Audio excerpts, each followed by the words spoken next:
নমস্কাৰ আপোনালোক সকলোকে পুনৰবাৰ আপন নিউজৰ অন্য এটা ভিডিঅ'লৈ স্বাগতম জনাইছো। সিম কাৰ্ড ব্যৱহাৰকাৰীসকলৰ কাৰণে দুটাকৈ ভাল খবৰ ওলাইছে। তো আপোনালোকে বাৰু কি সিম কাৰ্ড ব্যৱহাৰ কৰে কমেন্ট সেকশনত জনাব। 2026 চনৰ এইটা ধামাকাদাৰ খবৰ সিম কাৰ্ড ব্যৱহাৰকাৰীসকলৰ কাৰণে।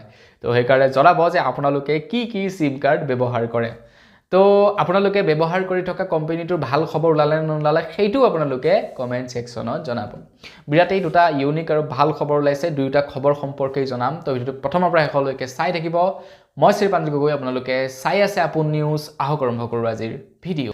আগবাইছো আজিৰ খবৰ কেইটাৰ ফালে। কেইদিনমানৰ পৰা ভিডিঅ' দিয়াটো অকণমান টাইমটো ইফাল সিফাল হৈ আছে, খেলিমেলি হৈ আছে, কিন্তু চিন্তা নকৰিব, আকৌ আগৰ সময়মতে আহি যাব। আজিৰে পৰা আকৌ টাইমবিলাক একদম সেম টাইমত ভিডিঅ'বিলাক আহিব। ডেইলি 6টা বজাত ভিডিঅ' আহিবই কম্পালসৰি, কিন্তু টাইমটো অকণমান খেলিমেলি হৈ আছিলে কিছুদিনৰ পৰা, তো তাৰ কাৰণে দুখিত।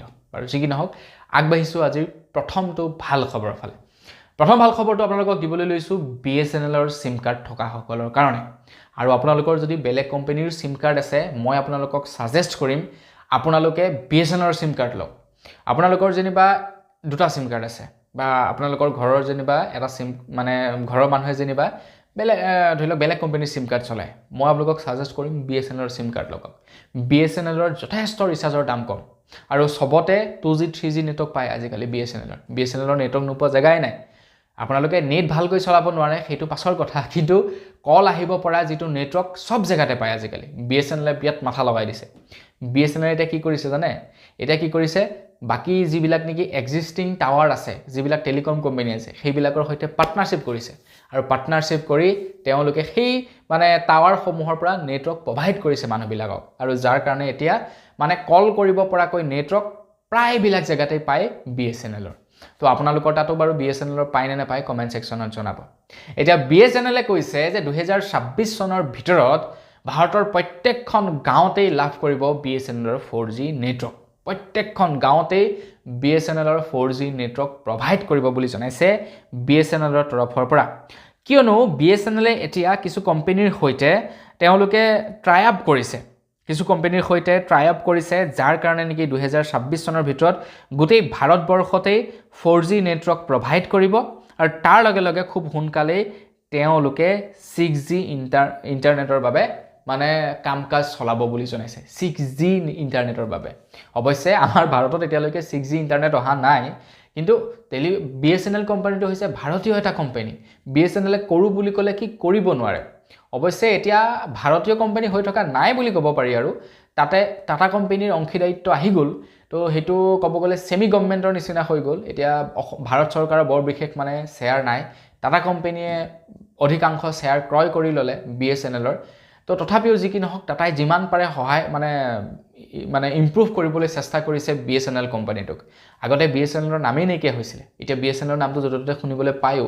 প্ৰায়বিলাক মানুহে BSNLৰ সিম কাৰ্ড ল'বলৈও লৈছে। আৰু যেতিয়াই নেকি 26 চনৰ ভিতৰত সব জেগাতে 4G আহি যাব ন, চাব আপোনালোকে প্ৰায়বিলাক মানুহে বেলেগ সিম কাৰ্ডবিলাক ব্যৱহাৰ কৰা বাদ দিব। আৰু BSNLৰ য'ত নেটৱৰ্ক ভালদৰে পায় ন, তাত আল্টিমেট নেট পায়, মানে তামাম ধুনীয়া BSNLৰ নেটটো, বেয়া নহয়, খুব সুন্দৰ নেট। গতিকে সেই ক্ষেত্ৰত ভাল। মানে আমি নৰ্মেলি ফেচবুক চলাবৰ কাৰণে হোৱাটছআপ, ইনষ্টাগ্ৰাম এইবিলাক আৰামছে চলি থাকে, কোনো ধৰণৰ মানে লেগ নহয়। বাকীবিলাকে যদি অকণমান প্ৰব্লেমো দিয়ে, BSNLে প্ৰব্লেম নিদিয়ে, ইমানেই স্মুথলি চলে। গতিকে 4G যদি সব জেগাত আহি যায় ন, আৰু স্মুথলি চলিব।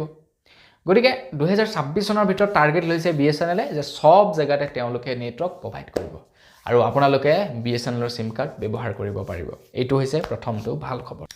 দ্বিতীয়টো ভাল খবৰ ওলাই পৰিছে এয়াৰটেল কোম্পানীৰ ফালৰ পৰা।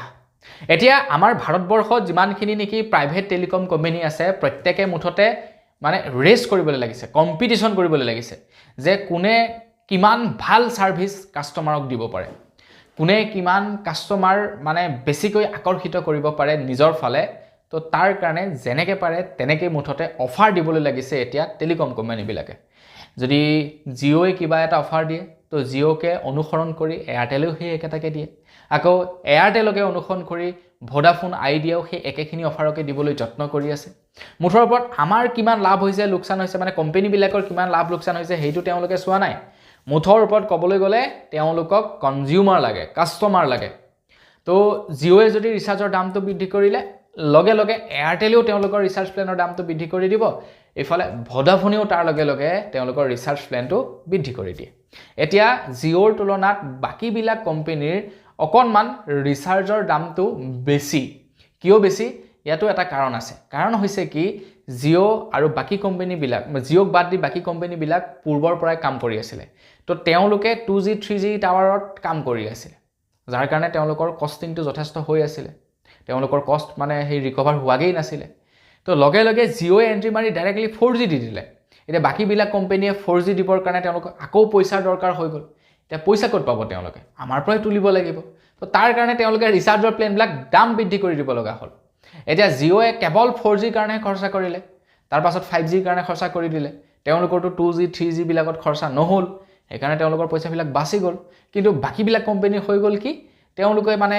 2G 3G পইচা খৰচা কৰি দিবলগীয়া হ'ল তো তাৰ কাৰণে তেওঁলোকৰ কষ্টটো বেছি হৈ গ'ল অলৰেডি তেওঁলোকৰ ওচৰত এমপ্লয়ি ঢেৰ তেওঁলোকক চেলেৰি ঢেৰ দিব লাগে তেওঁলোকৰ কষ্ট বেছি খৰচাটো বেছি তো তাৰ কাৰণে তেওঁলোকৰ ৰিচাৰ্জবিলাক বাৰু অকণমান দামটো বেছি জিঅ'ৰ তুলনাত কিন্তু জিঅ'য়ে সেই হিচাপত আৰু কম দামত মানে ৰিচাৰ্জ প্লেনসমূহ দিব লাগিছিলে বাৰু যি কি নহওক এটা ভাল খবৰটো ফালে আগবাঢ়ো ভাল খবৰটো হৈছে এয়াৰটেলে কৈছে যে আপোনালোকে এতিয়া কোনো ধৰণৰ ষ্ট'ৰ যাব নালাগে এয়াৰটেলৰ সিম কাৰ্ড ল'বৰ কাৰণে আপোনালোকক এতিয়া ঘৰতে আহি ফ্ৰী অফ কষ্ট সিম কাৰ্ড প্ৰদান কৰিব ডোৰ ষ্টেপ ফেচিলিটি আগবঢ়াব বুলি জনাইছে এয়াৰটেলে কৈছে আপোনালোকে এতিয়া পোষ্টপেইড সিম কাৰ্ড ল'ব পাৰে মাত্ৰ 350 টকাত এটা তো পোষ্টপেইড সিম কাৰ্ড 350 টকাত ল'ব পাৰে আৰু আপোনালোকে 105 জিবি ডাটা পাৰ মন্থ এনজয় ল'ব পাৰে 105 জিবি ডাটা 350 টকাত ভাবক পোষ্টপেইড সিমৰ সিস্টেমটো অকণমান বেলেগ প্ৰিপেইড বিলাকত হয় কি আমি যিবিলাক এতিয়া ব্যৱহাৰ কৰি আছো সেইবিলাক প্ৰিপেইড সেইবিলাকত হয় কি প্ৰথমে ৰিচাৰ্জটো কৰিব লাগিব তাৰ পাছত আমি গোটেই মাহটো চলিব পাৰো